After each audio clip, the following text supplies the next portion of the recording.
নমস্কার, people's voice নিউজে আপনাদের সবাইকে স্বাগত। আজ রাজ্য বিজেপির প্রাক্তন সভাপতি দিলীপ ঘোষ বিয়ে করছেন।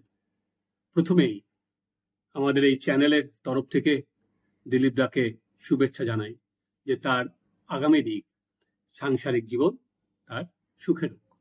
দেখুন, কি জাতীয় রাজনীতি বা কি রাজ্য রাজনীতি, বেশি বয়সে বিয়ের একাধিক উদাহরণ আছে।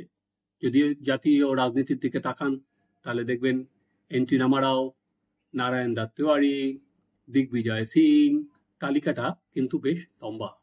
এবং এরা বেশি বয়সে বিয়ে করার পরও কিন্তু দাপটের সঙ্গে রাজনীতি চালিয়ে যাচ্ছেন।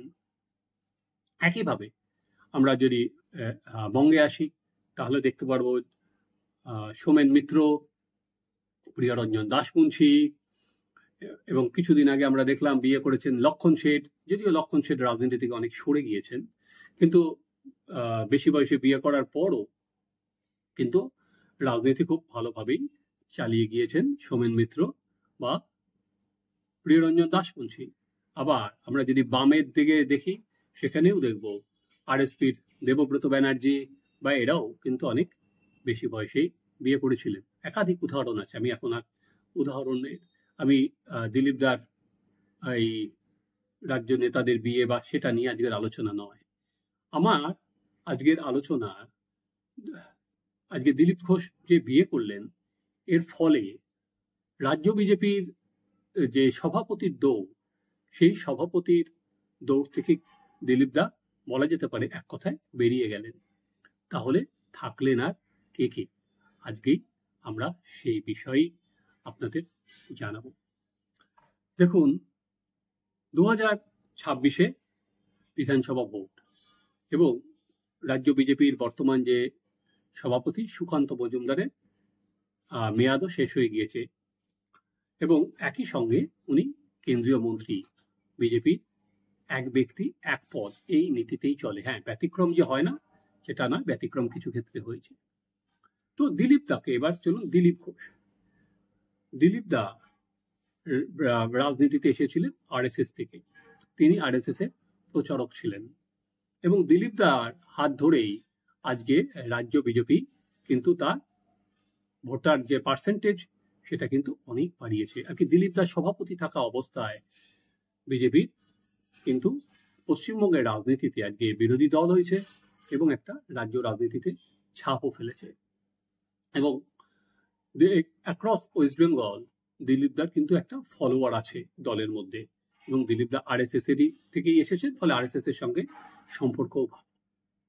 তো কিছুদিন আগে আমরা যেটা দেখেছিলাম, আরএসএস এর সঙ্গে সম্পর্ক ভালো হওয়া সত্ত্বেও 2024-এ লোকসভা ভোটে দিলীপ ঘোষকে কিন্তু তার মিদনাপুর আসন ছাড়তে হয় এবং সেখানে খবর ছিল যে দিলীপ ঘোষ মিদনাপুর আসন থেকে দাঁড়ালে তিনি হেরে যাবেন।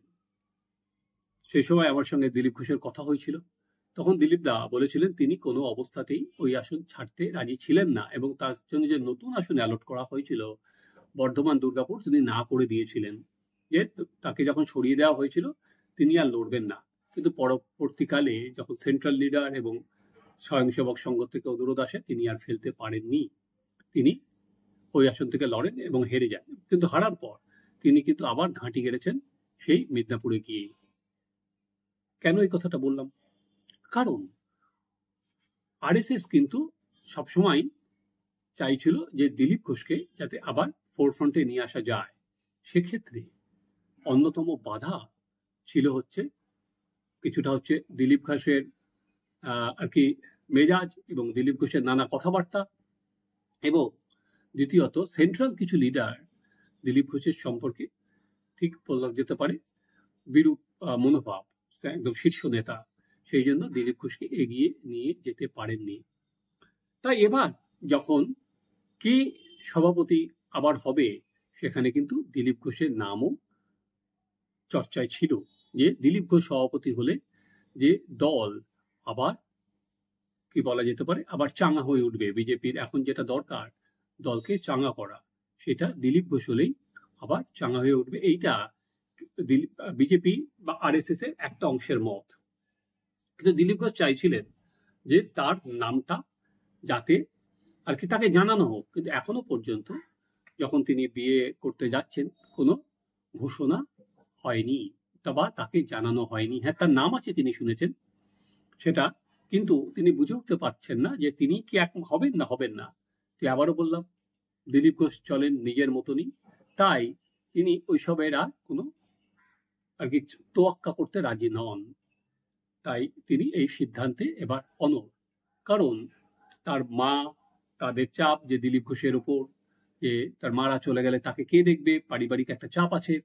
তাছাড়া ধরুন যদি রাজ্য সভাপতি সম্পর্কে কোনো ফাইনাল ডিসিশন না হয়ে থাকে, ফলে তার কোনো অসুবিধা নেই। আবার 29 সালে তিনি দল যদি তাকে মিদনাপুর থেকে ক্যান্ডিডেট করে, তিনি সেখানে লড়বেন। তাই বলা যেতে পারে আপাতত আরএসএস এর যা খবর, যে আরএসএস এর অনেকে হয়তো তাকে না করেছিলেন, কিন্তু এইবার কিন্তু আর দিলীপ ঘোষ আরএসএস এর কথা শোনেননি। এই যে বললাম, দিলীপ চলেন, তিনি বারবার করে বলেন আমার মেজাজ আমি ছাড়তে পারবো না, মেজাজি মানুষ। তো সেই মেজাজ রেখে তিনি সরাসরি এবার বিয়ের পিড়িতে বসে পড়েছেন। এবং সেটা যেমন দিলীপ ঘোষের স্টাইল, তেমনি দিলীপ ঘোষ কিন্তু এটার সঙ্গে বার্তাও অন্য সেন্ট্রাল নেতৃত্বকে দিয়ে দিলেন যে তিনি নিজের নিয়মেই চলবেন। অর্থাৎ সেন্ট্রাল যদি তাকে মনে করে থাকে যে তার মতো করে চালানো যাবে, কিন্তু দিলীপ চলবেন নিজের মেজাজেই। এবার দিলীপ ঘোষ তো বলা যেতে পারে এক প্রকার সরে গেলেন। তাহলে থাকলেন কারা কারা এই মুহূর্তে দাঁড়িয়ে? বিজেপির যে রাজ্য সভাপতির যে দৌড়, তাতে আর কারা থাকলেন? এই মুহূর্তে দুটো নাম কিন্তু একেবারে প্রথম সারিতেই আছে।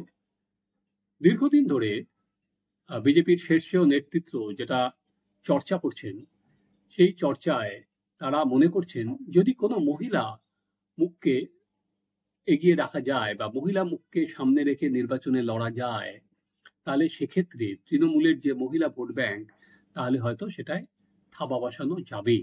কারণ এখানে প্রায় 50% হচ্ছে মহিলা ভোট, এবং মহিলাদের জন্য নানা স্কিম এই তৃণমূল কংগ্রেস দেয়। নানা লক্ষ্মীর ভান্ডার হোক, সবুজ সাথী সাইকেল হোক, বা সব থেকে বড় যেটা কন্যাশ্রী প্রকল্প, নানা প্রকল্প আছে, এবং মহিলাদের মমতার অন্যতম কোর ভোট ব্যাংক। তো বিজেপি একদিকে যেমন এখানে মহিলাদের উপর অত্যাচার নিয়ে সরব হচ্ছে, তেমনি কোনো মহিলাকে সামনে রেখে যদি আসে, তাহলে বিজেপির কিন্তু সেটা অনেক সুবিধা হয়। তাই সেন্ট্রাল নেতৃত্ব, কিছু নেতা তারা বা মনে করেন যে মহিলা মুখ যদি দেওয়া যায়, তাহলে হয়তো শটে সাট্টাং হবে এবং তাদের মহিলাদের কাছে পৌঁছাতে অনেক সুবিধা হবে। যেমন বিজেপি ইতিমধ্যেই বলছে যে তারা যদি ক্ষমতায় এসে অন্নপূর্ণা যোজনা, যেটা লক্ষ্মীর ভান্ডার ছিল, সেটা তারা 3000 করে দেবে, এবং মহিলাদের জন্য নানা নরেন্দ্র মোদীর যে প্রকল্প, সেটাও কিন্তু প্রচারে জেলায় নিয়ে যেতে হবে। ফলে মহিলা মুখ হলে সেটাতে অনেক সুবিধা। এবার যদি মহিলা মুখ হয়, তাহলে আপাতত অনেক এগিয়ে আছেন সেক্ষেত্রে অগ্নিমিত্রা পাল।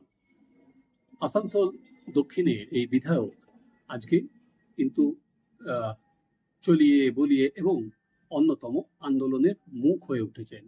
তিনি কর্মীদের পাশে থাকেন, একই সঙ্গে তিনি খুব ভালো ক্ষুরধার বক্তা বিধানসভার মধ্যে, তিনি প্রেসের সঙ্গে ভালো কমিউনিকেট করেন। ফলে তিনি কেন্দ্রীয় নেতৃত্বের নজরেও আছেন। আমরা কিছুদিন আগে দেখলাম যে ঝাড়খণ্ডে বিজেপির যে আর কি ভোট হয়ে গেল, বিধানসভার ভোট, সেখানে কিন্তু পশ্চিমবঙ্গ থেকে একজনকেই দায়িত্ব দিয়েছিল সেন্ট্রাল লিডারশিপ, সেটা হচ্ছে অগ্নিমিত্রা পাল। তিনি ওখানে গিয়ে কিন্তু ঘাঁটি গেড়ে বসেছিলেন। অনেকে এখানে প্রচার করেছেন, কিন্তু তাকে কিন্তু সংগঠনের দায়িত্ব দেওয়া হয়েছিল। অর্থাৎ বোঝাই যাচ্ছে যে তিনি কেন্দ্রীয় বিজেপির নজরে আছেন। ফলে যদি মহিলা হয়, তাহলে কিন্তু অগ্নিমিত্রা পাল অনেক এগিয়ে আছেন। এবার আর একজন সাংসদেরও নাম আছে, তিনি হচ্ছেন শ্রমিক ভট্টাচার্য। দীর্ঘদিনের শ্রমিক বিজেপির পুরনো মুখ, এবং বিজেপি খুব ভালো বক্তা হিসাবে শ্রমিক গ্রহণযোগ্য। বিজেপি বা আরএসএস এর যেটা থাকে, তারা আর কি তাদের আদর্শগতভাবে তারা অনেক সময় মনে করেন যদি যিনি হবেন প্রধান আর কি মুখ হবেন, আদর্শগতভাবে তার যদি ইনক্লাইন না হয়, যে দলের আদর্শ যদি ভালোভাবে লোকের কাছে নিয়ে যেতে না পারেন, তাহলে হয়তো শুধুমাত্র তো এটা ক্ষমতা দখল নয়, লোকের কাছে এই জাতীয়তাবাদী ন্যারেটিভটাও নিয়ে যাওয়া। সেখানে শ্রমিকের নামও কিন্তু আছে। শ্রমিককে অবশ্য কিছুদিন আগেই তাকে রাজ্যসভার সদস্য করা হয়েছে। শ্রমিক কোনো সময় আন্দোলনের মুখ হয়, কিন্তু ধরুন ইন্টেলেকচুয়ালদের কাছে শ্রমিকের হয়তো একটা কিছু আবেদন আছে। কিন্তু এই সময় বিজেপি কি চায়? একজন ইন্টেলেকচুয়াল মুখ চায় না, কি আন্দোলনের একটা মুখ চায়, যে একেবারে নিচু লেভেল পর্যন্ত যে কর্মীদের একেবারে উদ্বুদ্ধ করতে পারবে। এবং উল্টো দিকে যারা বুদ্ধিজীবী আছেন, যারা কারণ আর কি ইন্টেলেকচুয়াল সোসাইটি আছেন, তাদের কাছে একই সঙ্গে বার্তা দেবেন। সেটা সেন্ট্রাল নেতৃত্বকে আমার মনে হয় সেই সিদ্ধান্ত, আমি যেটা শুনছি যে বৃহস্পতিবার দিন বৈঠক হয়েছে, সেখানে নরেন্দ্র মোদী, জেপি নাড্ডা, অমিত শাহ এবং রাজনাথ সিং ছিলেন। সেখানে ফাইনাল সিদ্ধান্ত হয়ে গেছে, কারণ কোন কোন রাজ্যে কি সভাপতি হবে। কারণ বিজেপির জাতীয় সভাপতি ঘোষণাও কিছু সময়ের মধ্যেই হবে, কিন্তু জাতীয় সভাপতি ঘোষণা করতে এলে আরও 6টা রাজ্যের রাজ্য সভাপতির নাম ঘোষণা করতে হবে। না হলে 50% রাজ্য সভাপতি যদি না হয়, তাহলে জাতীয় সভাপতির নাম ঘোষণা করা যাবে না বা নির্বাচন করা যাবে না, সিঙ্গেল মনোনয়ন হয়। এবার ধরুন ভোট আমাদের কাছে এসে গেছে 2026-এ। এই জায়গায় দাঁড়িয়ে বিজেপির একটা চিন্তা হয়তো আছে, এরকমও চিন্তা ভাবনা চলছে যে এই 1 বছরের জন্য কি সুকান্ত মজুমদারকে রেখে দেওয়া যায়। কারণ ধরুন এই যে দলীয় সংগঠনের যে রদবদল হলো, বেশিরভাগ জেলা সভাপতি হয়ে গেছে। তো এই জেলা সভাপতি যারা করলো, বর্তমানে যারা এই সুকান্ত মজুমদার, অমিতাভ বা যারা আছে কমিটি, তারা মিলেই এই জেলা সভাপতি ঠিক করেছে। তো তাদের সঙ্গে তালমিল রেখেই তারা চলছে। এখন এই 1 বছর আগে সেটা করা কি ঠিক হবে, নাকি সুকান্ত মজুমদারকেই রেখে দেওয়া আপাতত যুক্তিযুক্ত 2026-এর বিধানসভা ভোট পর্যন্ত? দেখুন, আমি বললাম যে বিজেপিতে এমনি এক ব্যক্তি এক পদ, কিন্তু আপনারা যদি তেলেঙ্গানার দিকে তাকান, তাহলে দেখবেন জি কিষাণ রেড্ডি, তিনি একাধারে ওখানকার রাজ্য সভাপতিও ছিলেন এবং সেন্ট্রালের ক্যাবিনেট মিনিস্টার হিসেবেও দীর্ঘদিন ধরে চালিয়েছেন। তাই এই যে বললাম যে নিয়ম যেমন থাকে, তেমনি নিয়ম কিছু কিছু ক্ষেত্রে সেই নিয়ম ভাঙাও হয়। তাই সেটা যে সুকান্তকে আর কিছুদিন টেনে দেওয়া হবে কিনা, সেটা নিয়েও কিন্তু একটা চিন্তা ভাবনা আছে। কিন্তু একই সঙ্গে আর কি নতুন মুখ না নিয়ে এলে বিজেপির যারা কর্মী আছেন, তারা কিভাবে দেখবেন? তারা কি আবার নতুন ভাবে কোমর কষে নামবেন? কারণ যেটা শোনা যাচ্ছে, এবার বিজেপি সেন্ট্রাল লিডাররা এবার ফোকাস পশ্চিমবঙ্গ, বিশেষ করে বাংলাদেশ এবং এই নানা পশ্চিমবঙ্গের, তারা মনে করছেন যে আগামী দিন পশ্চিমবঙ্গে যদি ক্ষমতা দখল করা না যায় একটা জাতীয়তাবাদী দলের পক্ষে, তাহলে পশ্চিমবঙ্গের নিরাপত্তার পক্ষে কিন্তু যা যথেষ্ট ক্ষতিকারক। এই অবস্থায় বিজেপি কিন্তু এবার সর্বশক্তি নিয়োগ করবে পশ্চিমবঙ্গে, এবং তাদের সঙ্গে স্বয়ংসেবক সংঘ বা আরএসএসও যে ভূমিকা নিয়েছিল মহারাষ্ট্রে, হরিয়ানায় বা দিল্লিতে, সে বেশি দিনের আর অপেক্ষা নয়, খুব অল্প সময়ের মধ্যেই কিন্তু বিজেপির রাজ্য সভাপতিকে সেটা জানা যাবে। এমনি যেটা নিয়ম অনুযায়ী, সেটা হচ্ছে পশ্চিমবঙ্গের পর্যবেক্ষক হচ্ছেন সুনীল বনসল, কিন্তু বিজেপির গঠনতন্ত্র অনুযায়ী ভোটের জন্য কিন্তু আলাদা পর্যবেক্ষক হয়।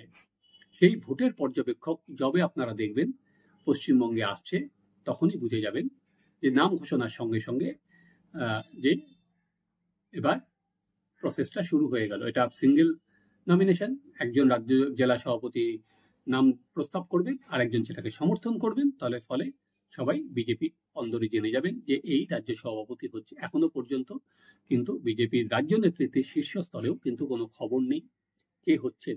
তাই দিলীপ ঘোষ আপাতত বলা যেতে পারে এই দৌড়ে আর নেই।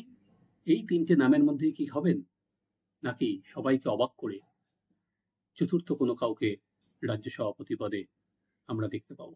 আর কিছু সময়ের অপেক্ষা মাত্র। আপনারা দেখতে থাকুন আমাদের চ্যানেল সাবস্ক্রাইব করুন, আপনাদের মতামত জানান।